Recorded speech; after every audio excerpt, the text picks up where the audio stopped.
ప్రస్తుతం మొక్కజొన్న పంట వివిధ దశల్లో ఉంది. కొన్ని ప్రాంతాల్లో కోత దశలో ఉంది. అయితే ఈ దశలో సరైన జాగ్రత్తలు పాటించాలి. పంట కోసిన తర్వాత నిల్వ చేసేటప్పుడు పురుగులు, శిలీంధ్రాలు, ఎలకలు ఆశించి తీవ్రంగా నష్టాన్ని కలిగిస్తాయి. వీటి నుండి ధాన్యాన్ని కాపాడుకునేందుకు చేపట్టాల్సిన యాజమాన్య పద్ధతుల గురించి చెబుతున్నారు శాస్త్రవేత్త డాక్టర్ సౌజన్య.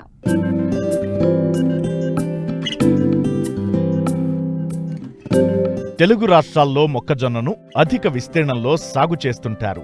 ప్రస్తుతం రబీలో వేసిన మొక్కజొన్న వివిధ దశల్లో ఉంది. కోత దశలో ఉన్న మొక్కజొన్న విషయంలో పలు జాగ్రత్తలు తీసుకోవాలి. నూర్పిడి తరువాత 2 నుంచి 3 రోజులు 12% తేమ వచ్చే వరకు ఎండలో ఆరబెట్టి శుద్ధి చేసుకోవాలి. ప్రధానంగా మనము మొక్కజొన్న నూర్చే యంత్రాలను శుభ్రంగా చేసుకోవాలి. అలాగే మొక్కజొన్న కోసినప్పుడు గింజలో తేమ శాతం అనేది 20 నుంచి 24% వరకు ఉంటుంది. కనుక ముఖ్యంగా మొక్కజొన్న ధాన్యాన్ని తేమ శాతం 12 వచ్చే వరకు ఎండలో ఆరబెట్టుకోవాలి. అలాగే మొక్కజొన్న గింజలను శుభ్రం చేసి గోనె సంచుల్లో భద్రపరచుకోవాలి. మనము మొక్కజొన్న భద్రపరిచేటప్పుడు గోదాముల్లో కానీ గదుల్లో కానీ చుట్టూ కూడా మలాతియాను 10 మిల్లీలీటర్లు నీటి ద్రావణం పిచికారీ చేసి ఆ తర్వాత మనము గోనె సంచుల్లో భద్రపరచుకోవాలి. అదేవిధంగా మనము నిల్వ ఉంచే గది కానీ గోదాము కానీ కన్నాలు కానీ పగుళ్ళు కానీ ఉన్నచో సిమెంట్తో పూడ్చుకొని తయారు చేసి పెట్టుకోవాలి. మొక్కజొన్న ధాన్యాన్ని మనము నిల్వ చేసినప్పుడు కొత్త సంచులనే వాడాలి. ఒకవేళ అలా వీలుగాని పక్షంలో పాత సంచులను మలాతియాన్ 10 మిల్లీలీటర్లు లీటర్ ద్రావణాన్ని ఈ గోనె సంచులను ముంచి 10 నిమిషాలు ఎండలో ఆరబెట్టుకోవాలి. అలాగే మొక్కజొన్న ధాన్యాన్ని శుభ్రపరచుకొని గోనె సంచుల్లో నిల్వ పెట్టుకోవాలి.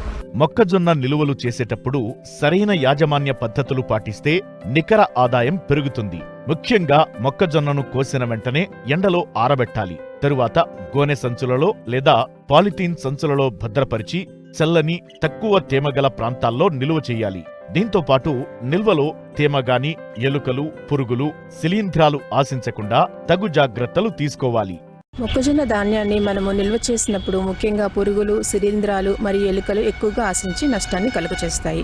వీటిలో ముఖ్యంగా పురుగుల వలన అధిక నష్టం వాటిల్లుతున్నట్లు అంచనా వేయడం జరిగింది. సుమారు 10 నుంచి 15% వరకు మొక్కజొన్న ధాన్యం నష్టం జరుగుతున్నది. మొక్కజొన్న ధాన్యం నిల్వలో కీటకాలు ఆశించేవి ఏమనగా కొమ్ము పురుగు, వడ్ల చిలుక, తుట్టె పురుగు, పిండి పురుగు, కాప్రా బీటిలు మరియు నుసి పురుగు ముఖ్యమైనవి. వీటిలో ముఖ్యంగా కొమ్ము పురుగు అనగా దీని సైంటిఫిక్ నామము సైటోఫిలస్ వరేజే మరియు వడ్ల చిలుక అనగా సైటోట్రాగా సిరులెల్లా ముఖ్యమైనవి. ఈ కొమ్ము పురుగు సుమారు 3 మిల్లీమీటర్ల పొడవు ఉంటుంది. ఈ పురుగు వలన ముఖ్యంగా గింజ పైపొర మాత్రమే మిగులుతుంది. అనగా ఈ లోపల గింజ మొత్తాన్ని పూర్తిగా తినివేయడం ద్వారా మొక్కజొన్న ధాన్యం అధికంగా నష్టం వాటిల్లుచున్నది. ఈ పురుగు తన జీవిత చక్రాన్ని 40 రోజుల్లో పూర్తి చేసుకుంటుంది. రెండవ రకము పురుగు సైటోట్రాగా సిరులెల్లా వడ్ల చిలుక. ఈ పురుగు కూడా గింజ లోపలనే పూర్తి దశ మొత్తము పూర్తి చేసుకుని గింజలను పూర్తిగా తినివేస్తుంది. పై పొరను మాత్రమే మిగులుస్తుంది. రెండవ రకం పురుగులు అనగా గింజ బయటనే ఉండి అనగా పగిలిన ధాన్యాన్ని ఆశించి పూర్తిగా గింజలను తినివేస్తాయి. వీటిలో ముఖ్యమైనవి నుసి పురుగు, కాప్రా బీటిల్ మరియు పిండి పురుగు. ఈ నుసి పురుగు అనగా రెజోపెర్తా డామినికా. ఈ పురుగు ముఖ్యంగా లార్వా దశ కంటే తల్లి పురుగే ఎక్కువ ఉధృతిని కలుగజేస్తుంది. ఎందుకనగా ఈ తల్లి పురుగు గట్టి దవడలు ఉండటం వల్ల గింజలో ఉన్న తేమ శాతం తక్కువగా ఉన్నా కానీ ఇది ధాన్యాన్ని ఆశించి నష్టపరుస్తుంది. కనుక ఈ పురుగులు ఆశించిన ధాన్యము మేము ముఖ్యంగా గింజ బరువు తగ్గిపోతుంది, మొలక శాతం తగ్గిపోతుంది, రుచి వాసన మారిపోతుంది. దీని వలన ప్రధానంగా రైతు సోదరులకు మార్కెట్లో సరైన ధర అనేది పలకదనమాట. పురుగులే కాకుండా శిలీంధ్రాలు కూడా ఎక్కువగా ఆశించి ధాన్యాన్ని నష్టపరుస్తాయి. మొక్కజొన్నలో ఈ శిలీంధ్రాలు ముఖ్యంగా ఫిజేరియం మరియు పెన్సిలియం అనేది ఆశించడం జరుగుతుంది. అలాగే మొలక శాతం తగ్గిపోతుంది, రుచి వాసన మారిపోతుంది.